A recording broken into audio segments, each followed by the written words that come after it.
As written about in one of my Tales from the Mysterious Side books, there was an article that gave quite a bit of information about the Sasquatch in British Columbia. It mentioned that there were strange lights that would appear and disappear every 4 years in the same spot when the hairy man would be sighted. It mentioned that there were two groups of them that warred with each other and fought to near extinction. It also mentioned that a buzzing noise can be heard sometimes when they are around and they affect humans in that way. But as today, most people are in extreme fear when they encounter these creatures. So let's hear what the article has to say.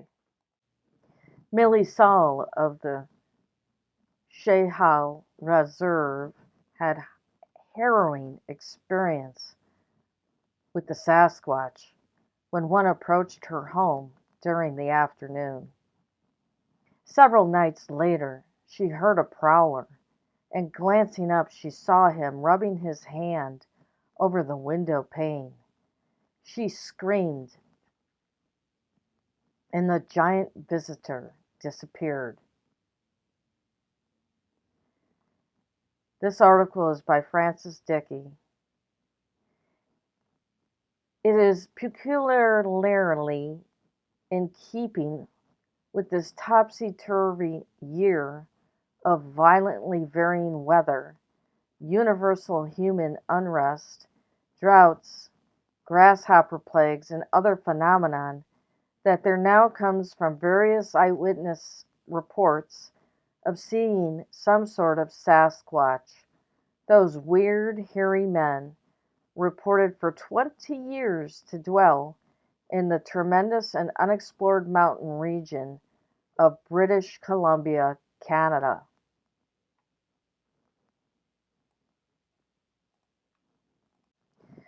Their reported return is particularly in keeping with the unusual year, so remarkable for the number of appearances of various startling monsters sighted from Scotland to the Caribbean, from the Pacific to the Mediterranean, the reality of which is affirmed by scores of eyewitnesses.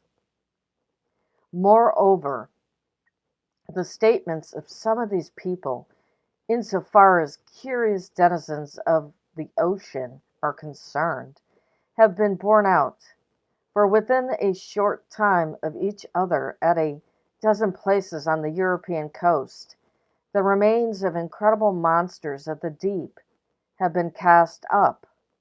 Of all these mysterious earthly visitants, perhaps the Sasquatch is the least known, by reason of the rarity of their appearance and the reluctance of those who have seen them to talk.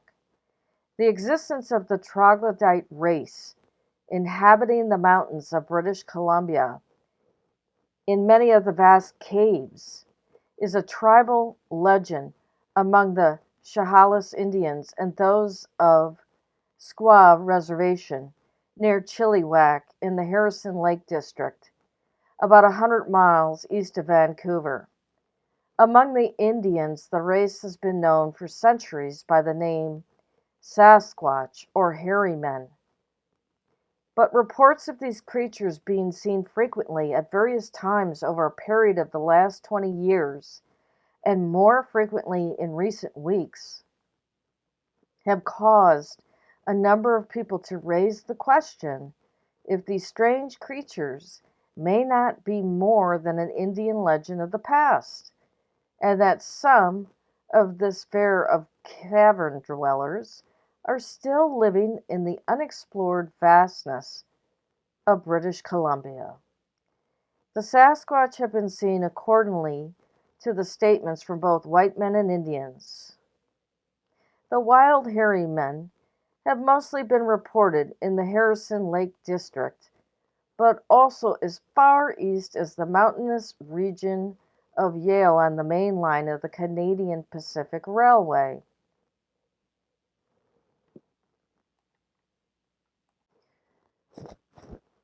The reports of eyewitnesses of seeing one or more of the huge hairy men in recent years, and more particularly in the last month, and the mounting number of the reports of eyewitnesses now seem to point strongly that the old tribal legend, long contemptuously flouted by the white man, is true, and that at least a few of the mysterious race may still inhabit the solitudes nearby, where once they were numerous. The possibility of this is further borne out when it is recalled that the remains of a giant race of men recently have been unearthed on the mountainous region of Mexico. The chief difficulty, in fact, the whole task of an investigator in matters of such phenomenon of Sasquatch or sea serpents, of course, the credibility of the witness. If untruthful, that motive lies behind their story. In the case of the Sasquatch, the element of credence is heightened because in most cases the witnesses have been reluctant ones, some of them not revealing their stories for years. From a careful comparison of all eyewitness statements to date, all are closely in agreement as to the following facts. The Sasquatch are gigantic men, varying from 6 1/2 to 7 feet in height. One, and only one witness, stages the nose of them to be very broad, and the arms long, reaching below their knee. All but one are agreed as to the hideousness of the face. However, as in the most instances, the Sasquatch were not seen close up. It is natural the description remains very general. Those people who have been close were so terror-stricken that their accounts are vague. Yet aside from one of the most recent happenings, in only 2 other cases have the Sasquatch known themselves hostile. The fact that some of these strange people have just been reported close to civilization at this time accurately compares with dates noted by the Chehalis Indians. The Indians have oral records covering 3 generations. According to these members of the tribe, they've seen every springtime, every 4th year, the light of a great fire on one of the highest peaks of the Chehalis Range. The fire burns for 4 nights, rising in a very high, thin column. Sometimes it is suddenly extinguished, to rise again a little later. That this is some periodic mark of return to a certain place of worship at some ancient shrine, or a communication with members in some remote mountain fastness, are possible conjectures. These periodic returns to some ancient gathering place do bring these people close to what are now civilized areas. A few days ago, a middle-aged Indian, Tom Cedar, was trout fishing from his canoe on Morris Creek, a tributary of Harrison.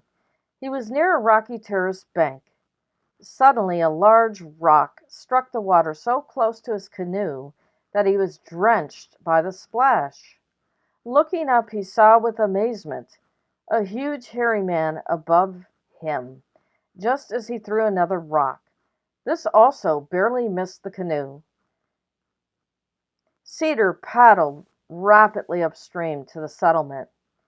By way of noting an odd coincidence, this particular stream, now called Morris Creek, was known as the Saskatchewan when the white men first arrived, and is so called on the old maps. Nearby are caverns, which were investigated by Captain Ward, 40 years a resident in the district. He states they bear evidence of habitation. Upon the walls are some crude drawings. In this region, according to the Indians, 2 large bands of Sasquatch fought in a long time ago until both were brought almost to extermination. The other evidence of hostile intention dates back 20 years and consists of the statements of two Indians, Peter and Paul Williams of Chehalis. The following is a very much condensed resume. On an evening in May, states Peter, I was about a mile from the reserve near the foot of the mountain when what I at first took to be a bear rose up in the underbrush. It was a man between 6 and 7 feet tall, covered with hair. I turned and ran through the underbrush to my dugout. The hairy man came after me. I paddled across the stream, which is not very deep, and the man waded after. I reached the house where my wife and child were dark. He prowled around, grunting and growling, but after a little while went away. About the same time, Paul was chased from a creek where he was fishing, but the giant did not run after him very far, and apparently the action was only to drive the man away to get the fish he had taken. On another occasion in the next year, Peter and another man came upon two giants so close as to distinguish a man and a woman.